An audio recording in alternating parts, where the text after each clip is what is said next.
Įsivaizduokite, jūsų vaikas ant paspirtuko, o jūs jo nepavėte.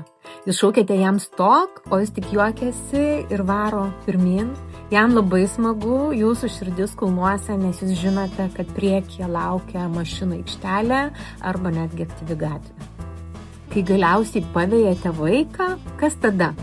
Ir greičiausiai šitoj vietoj daugelis pagalvoja, aš tai jam jau taip, kad daugiau tokių nesąmonių nebūtų. Ir aš suprantu šitą jūsų emociją.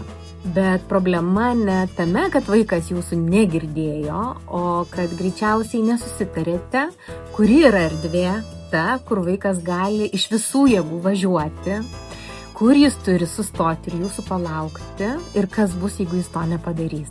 Nes pasekmė vaikui turi būti aiški iš anksto. Pavyzdžiui, jei nesustosi ir nepalauksi, toliau paspirtukas stumsis lėtai kartu su manimi, o rytoj bandysime iš naujo.